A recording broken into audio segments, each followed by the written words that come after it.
You said what? Seem to get shorter every year. Every year. It's like, what off season? What is that? Was boxing something you took up this off season, or had you been doing that? I kind of started incorporating that, I think, 2 years ago, just as like a extra conditioning piece to try and get my wind up. So, because obviously my whole job is sprinting back and forth, like playing and play out. So I feel like it's helped a lot. Did that have anything to do with the guy that looked exactly like you and you saw that? No, I did see that circulating, but you know what's and that's so funny too, because like some people still to this day believe that that was me. Like I met Jalen Waddle not too long ago. And he's like, bro, you know some things. Like I'm like, no, bro, it's not me, bro. I'm like, that's not me, man. It's all good. You had a healthy rivalry with Brandon Ayuk last training camp. Do you see that continuing, or do you have a new person in your sights? Nah, it's a healthy rivalry with everyone. I think what makes a great team, and I've always talked about it, just kind of like having that healthy competition out there on the field amongst everyone. I think we all breed just the best out of each other when we're out there kind of getting after one another. And I'd probably expect the same this year. He kind of announced it on his Instagram story. Oh, him? Oh, well, good luck.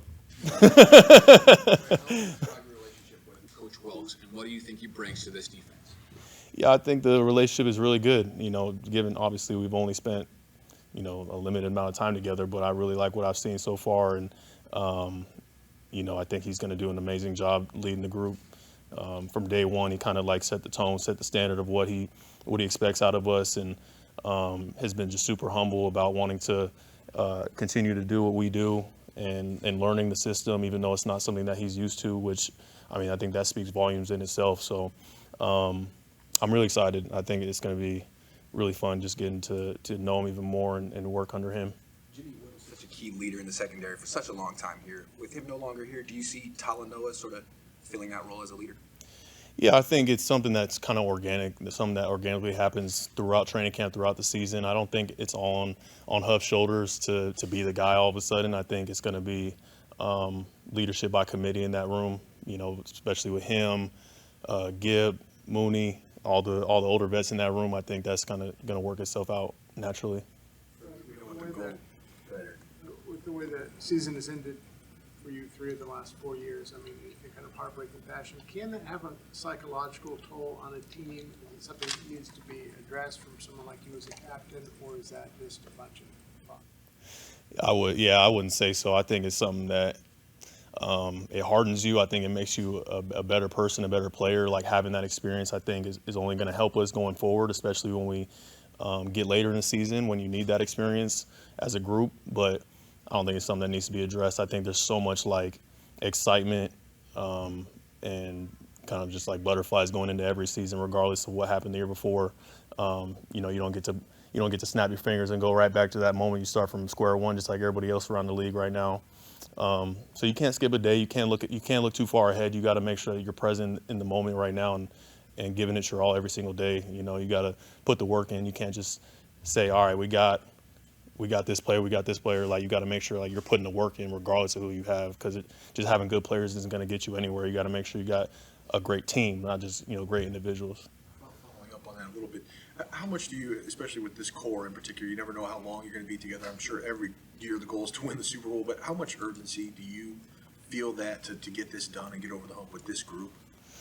I honestly, I've felt that ever since I've gotten here. I don't think the urgency has changed at all. I think the urgency has been extremely high since the moment I got here, and I think we do a good job of making sure that we work in that way, like with intent for the ultimate goal. It's not in the hopes of achieving something. It's with the expectation of doing so.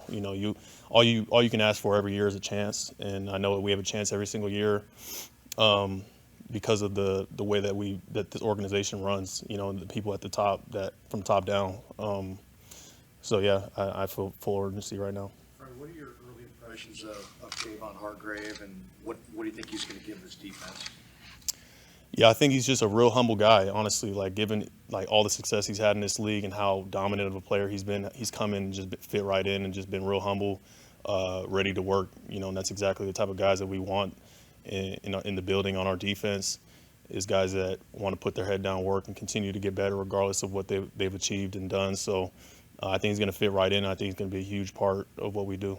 You guys had that swarm motto, excuse me, under D'Amico. Anything new like that with Steve Wilkes? Yeah, but I'd probably let him if he wants to, speak on what that is. I'll let him speak on it. But I think every year, coach, like our defensive coordinator or whoever, coaches kind of go into like every season with either a slogan or something that they want to do to kind of keep the focus, keep the I guess like the standard of what is expected amongst the group, and that hasn't changed with him. What was your reaction when you found out that Brock Purdy had been cleared? He's not on PUP to start training camp.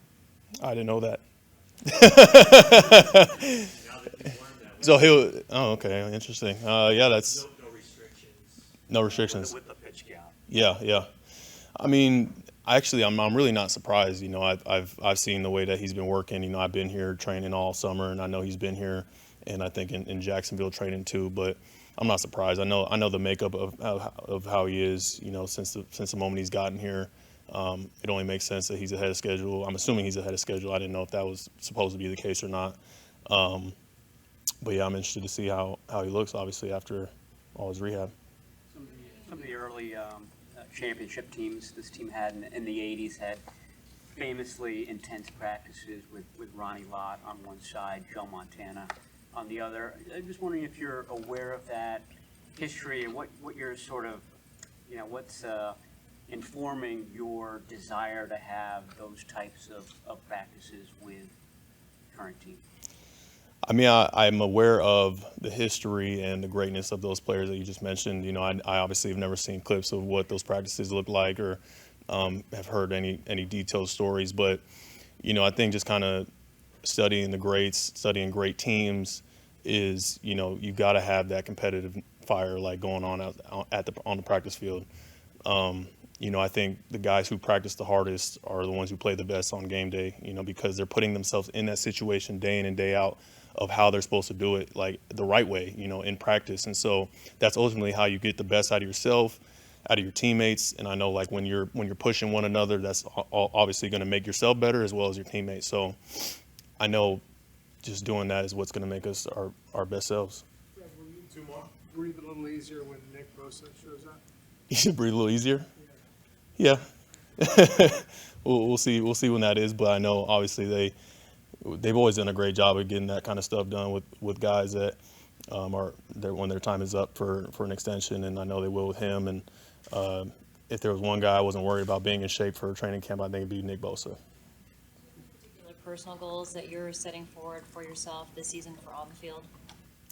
Yeah, I mean, there's obviously always like, personal accolades that you want for yourself. But my goal every year is to just be better than I was last year in every aspect. And, when you're at the top, it's harder to get better, stay at the top, so you got to work even harder. And that's what I always look forward to is the grind of it, especially training camp, making sure that I'm my best self and my best version for the team come week one and throughout the entire season. So I put the work in. I'm ready. I'm excited. I guess you'll have to wait and see. Thanks, guys. Your time away, anything new? Anything new? No, just training. I was down there in San Diego with Troy. Blessed just to be down there with him and learn as much as I could. So definitely trying to get me right and trying to get me ready for the season. So I'm really blessed. So. Concepts that you work on with him, you've been working with him for a while. Honestly, if you were to ask him, and he probably wouldn't say anything, but if you were to ask him, he would he's super quiet, but he'd probably just tell you my whole game. And I know it sounds super cliche, but like if you really dive deep down into the consistency of my game, there's different things that I got to work on, the strengths, the weaknesses, and you just want to elevate, and elevate the team. So as much as I can, just to be more of a leader in our room. It's weird because I'm still young and younger in the room, so trying to gain that respect and stuff as much as I can just to be a guy for us. And so. Took a rise last year for your first year as a starter to All-Pro. When you reflect back on last season, what are the things that you took away from it? I was just grateful, for the opportunity just to showcase my talents. But at the end of the day, I just want to be the best version of myself, and that has to be more consistent. And so better eyes, better consistency throughout my play, and just go out there and be better of a team leader. I think that my thing is I'm really loud and talkative on the field as they want me to be, but be better in the classroom for everybody else to be more of a teacher too. So anytime you can teach and lend a hand, I think it helps yourself as well. So if I can do that, kind of elevate everybody else around us as well. So. Are you doing that teaching aspect with Jair Brown, and what did you see from him in the spring, and what kind of things have you shared with him in your experience? Yeah, no, he's first off, tremendous guy. Just in the locker room, I think his presence is, like I said, I think I'm even younger than him, so it's kind of weird, like trying to talk to him. But a guy that comes in just kind of with his mentality, his maturity, really right there where it needs to be. Very rangy, I say, like as a safety, getting to watch him just the way he can. That's why you bring a guy like him into our locker room. But I'm trying to, as much as I can, bring him along, but I think that's, a really unique opportunity for Gip as well. I was able to go under Gip's wing last year and kind of for Tashawn just to kind of take him too, because that's, those are guys that, I don't know, as a younger safety, you want to lean on a vet like that that's been through a lot. He has, 30-plus interceptions in his career. So very grateful to have him in our locker room as well. So. Jair had 10 the last 2 years in college, and supposedly he had a ton of OTAs, but they happened on days that we weren't there, I think, most of them. What were those interceptions like? Are those instinct interceptions? Is that something that he just has seemed to carry over to this level? Yeah, just watching his game is very, he's on point with his stuff. His communication, he's learning really quick, and I think, like I said, when it comes back to the maturity, it's this confidence on the field. And I think that plays a big role. If you go out there and you're timid, you're not going to make the plays that you want to make. And so watching a guy like Tig, or Jair, sorry, but Tig doing his thing, he really is falling into that role perfectly. So he's going to make his plays, for sure. Last year about trying to strike the right balance between being a playmaker back there and sort of protecting against, giving up big play. How difficult a balance is that, and what did you learn? For me, it's just everybody goes through adversity, whether it's injuries, whether it's not getting tests right if you're in college, goes through those different things. So for me, it was just balancing through that, I've made my great plays and I missed a lot of plays too. So for me, just balancing them ahead, like I said, I just got to be more consistent. So just got to continue to work on that, and hopefully my teammates can help me with that as well.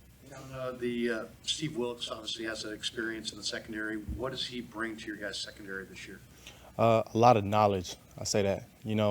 Being in the secondary room with him is different because I don't think I've been in a room with a defensive coordinator in a secondary room, and so it was really unique, and it was really cool for me. And during OTAs, being able to establish like a routine with him and understanding like I can ask him any questions back there and really get feedback immediately. You don't have to go through a couple guys just to get to a coach. So for me, that was like a pretty cool opportunity. Just seeing the knowledge that he brings to the game is like unbelievable. So.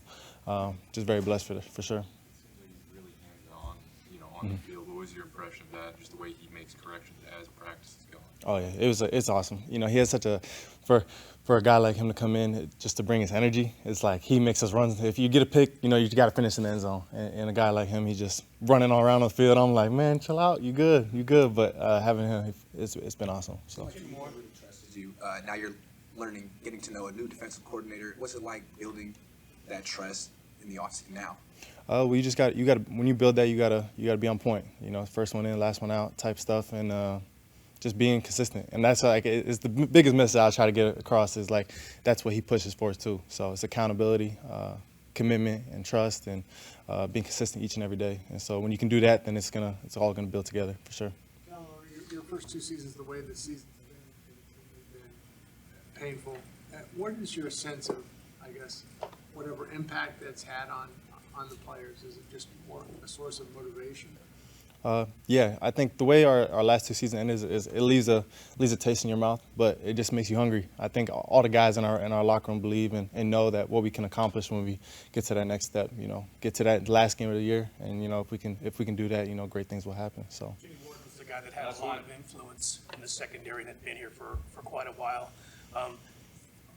Is it up to you to be one of the guys that steps into that leadership void? Is that what you were talking about earlier? I mean, you got to be yourself, and he's him, but you have to do a little bit more in that regard.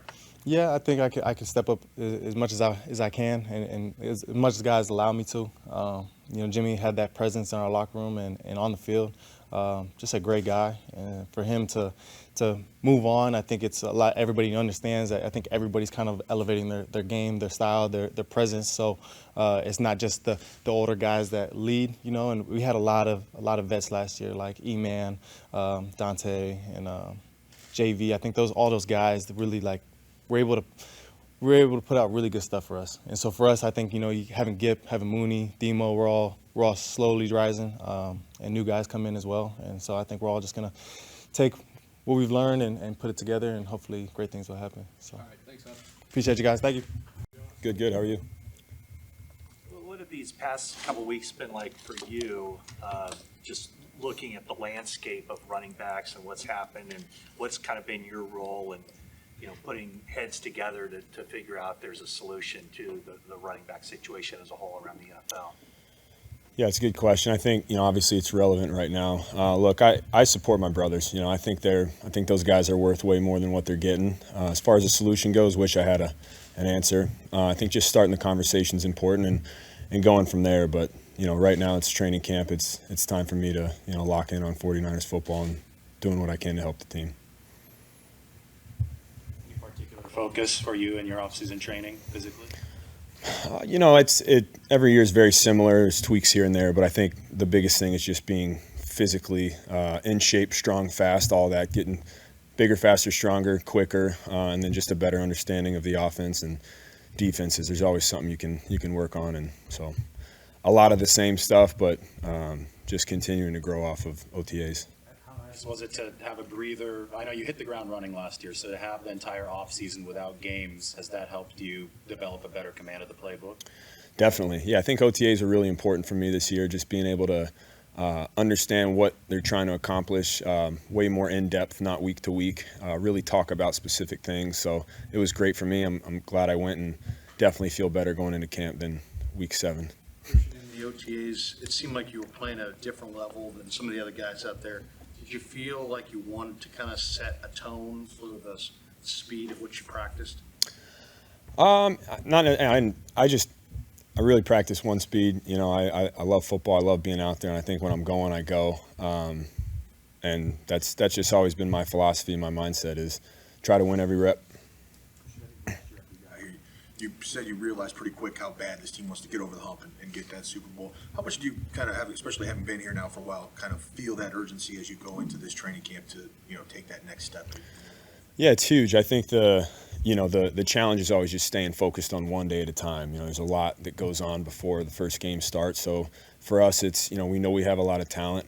We know what it takes to put it together, but putting it together is a long, tough process, and you got to go through some growing pains, some good days, some bad days, and that's what this time's for. And just about growing, learning, getting better every day, and taking it one day at a time.